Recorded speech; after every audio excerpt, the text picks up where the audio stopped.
Hello everyone, welcome back to my channel. কেমন আছো তোমরা সবাই? আশা করি সবাই খুব ভালো আছো, আমরাও ভালো আছি। তবে আজকে সেই দিন, যে দিন বাপি মাকে ছেড়ে আবার সেই অনেক দূরে যাওয়ার পালা। বেশ ছিলাম চারজনে, অনেক মজা গল্প আনন্দ করতে করতে 4টে মাস কিভাবে কেটে গেল বুঝতে পারছি না।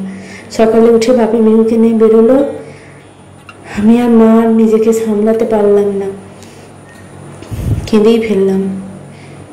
তোমাদের সঙ্গে কথা বলতে বলতে ওদিকে বাবা বেরিয়েও পড়েছিল, এদিকে দেখি বাবা মা চলে এসেছে, দিয়ে মেহুকে নিয়ে একটু গল্প করছে।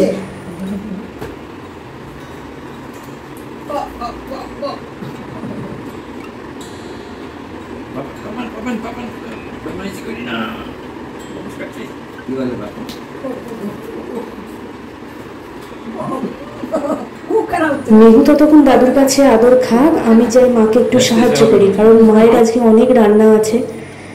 মায়ের একই মন খারাপ, তার সঙ্গে এত রান্না মা পেরে উঠবে না। একদিকে মা চিংড়ি ভাজতে দিয়ে দিয়েছে, অন্যদিকে চলছে খাসির মাংস। মা চিংড়ি ভাজছে, ততক্ষণ আমি খাসির মাংসটা মাকে সাহায্য করি। রান্না কমপ্লিট করে এসে দেখি মেহু বাবা আর বাপির কাছে আদর খাচ্ছে।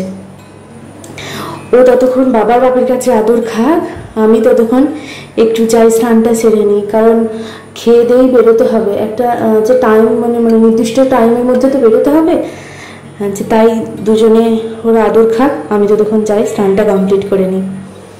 যা গরম পড়েছে, আর দুর্গাপুরে তো আরও বীভৎস গরম জানো তো। স্নান টান কমপ্লিট করে এসে দেখি আমার মহারানীরও স্নান কমপ্লিট করে বাপি আর বাবা মিলে সমস্ত কিছু আগে সব প্যাক করে নিচ্ছে, কারণ যাওয়ার সময় তাড়াহুড়ো করে আর হয়তো এটা ভুলে যাব ওটা ভুলে যাব, দূরত্বটা অনেকটাই, ধরো 4-5 ঘন্টা রাস্তা, সেই জন্য তাড়াতাড়ি করে প্যাক করে নিচ্ছে। অনেক জিনিস, ধরো 4 মাসে অনেক কিছু বেড়েছে, অনেক কিছু এনেছি। তারপর বাবা মা প্যাকিং করে এসে মা ওকে নিচ্ছে, ততক্ষণে মা বাবাকে, বাপিকে আর ড্রাইভার দাদাকে খেয়ে দিচ্ছে। ওরা ততক্ষণ খেয়ে নিক, তার মাঝে আমরাও খেয়ে নিই। চলো খেয়ে নিয়ে তারপর আবার তোমাদের সঙ্গে কথা বলবো।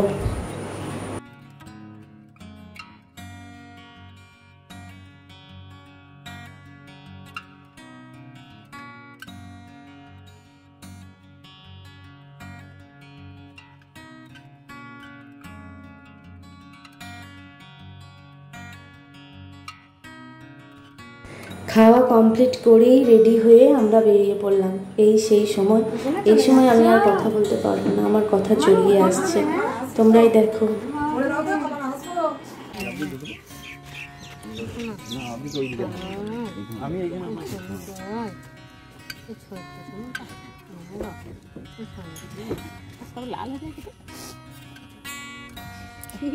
একটু ব্যাক করে সোজা করো। টাটা করে দাও, টাটা করে দাও তো দে।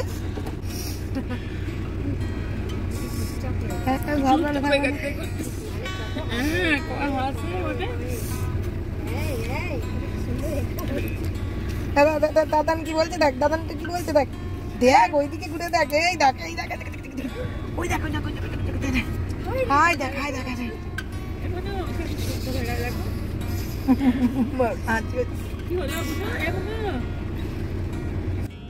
জয় গুরু করে বেরিয়ে পড়লাম। গুরুদেব বাপি মাকে তুমি ভালো রেখো, তুমি দেখো ওদেরকে। আবার সেই বেরিয়ে পড়লাম সেই জায়গায়, চেনা জায়গা ছেড়ে যাওয়ার কষ্টটা অনেকটাই, কিন্তু কিছু করার নেই, উপায় কিছু নেই, যেতে হবে। চলো দুগ্গা দুগ্গা করে বেরিয়ে পড়ি। ও মা এইদিকে দেখো, মেহু কেমন ভয় পেয়ে গেছে, নতুন মুখ দেখছে। পুরনো মুখগুলো সব ভুলে যাবে মনে হয় মেয়ে আমার, যখন 1 মাস পর দাদু আর দিদানকে দেখবে। চলো বেরিয়ে পড়ি দুগ্গা দুগ্গা করে।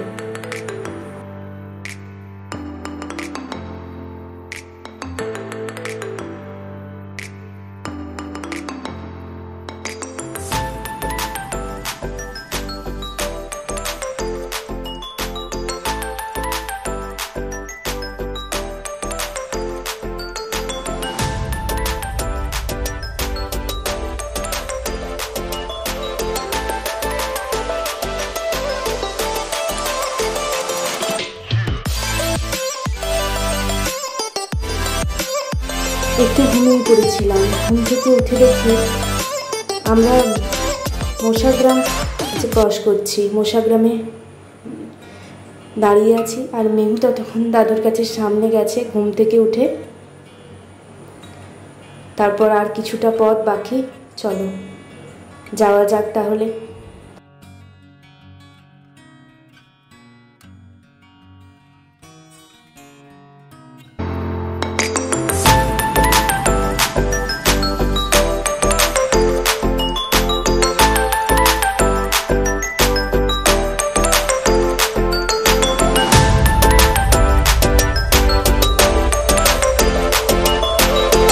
ওদের সঙ্গে কথা বলতে বলতে সেই চলে এলাম দুর্গাপুরে। গাছে ঘেরা দুর্গাপুর, সত্যি এত সবুজে মোড়া দুর্গাপুর। তা সত্ত্বেও প্রচুর গরম, কারণ কলকারখানা আছে না। দুর্গাপুরে প্রচুর গাছপালা। আর কিছুক্ষণের অপেক্ষা, তারপরেই তার বাবা, মেহুর পাপা মেহুকে দেখতে পাবে। ওর পাপা তো অস্থির করে দিচ্ছিল আসার জন্য, ওর জন্যই তাড়াহুড়ো করে আসা। আমরাও ধরে ফেললাম আমাদের বাড়ির রাস্তা। আর কিছুক্ষণ এই যে বাড়ির মধ্যে, বাড়ির রাস্তায় ঢুকে পড়েছি। বাবা এবার ওকে একবার ফোনটা করে নিই, কারণ ও তাহলে এসে গেটটা খুলবে। এই যে বাড়ির কাছে চলে এসেছি। বাড়ির কাছে এসে এই যে পাপা চলে এসেছে মেয়েকে নিতে। বাবা সব জিনিসপত্রগুলো নামাক, ততক্ষণ মা গুরুদেবকে প্রণাম করে। এই এত জিনিসপত্র, বুঝতেই পারছো, ঠাকুর ঘরে ওকে প্রণাম করুক। ততক্ষণে তোমরা দেখতে থাকো আর কমেন্ট করে জানাবে কীরকম লাগলো আজকের ব্লগ। এবার থেকে দেখতে পাবে তোমরা দুর্গাপুরের ব্লগ।